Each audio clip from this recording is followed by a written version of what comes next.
Hi everyone, welcome back to my channel. ఈరోజు వీడియోలో beetroot పచ్చడి హెల్దీ అండ్ టేస్టీగా ఎలా చేసుకుందామో చూద్దాం.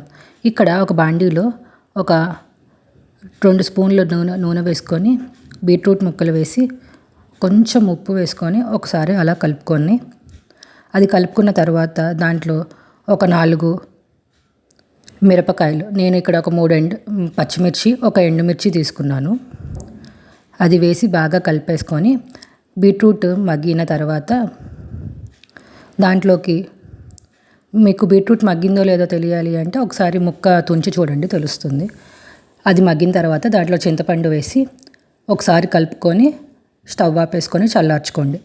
తర్వాత ఆ మిశ్రమాన్ని మిక్సీ జార్లోకి తీసుకొని దాంట్లో ఒక 3 వెల్లుల్లి రెబ్బలు, తగినంత ఉప్పు వేసుకొని ఒకసారి ఫైన్ పేస్ట్ చేసుకోండి. అంతేనండి, వేడి వేడి అన్నంలోకి బీట్రూట్ పచ్చడి రెడీ. చాలా బాగుంటుందండి, టేస్ట్ హెల్తీ కూడా. ఒకవేళ పిల్లలు బీట్రూట్ కూర తినరు అనుకుంటే ఒకసారి ఇలా ట్రై చేసి చూడండి. తర్వాత దీంట్లోకి తాలింపుకి నేను ఒక బాండీలో తాలింపు గింజలన్నీ వేసేసుకొని ఒకసారి అలా వేయించి ఆ తాలింపు వేగాక దాంట్లో కలుపుకోండి.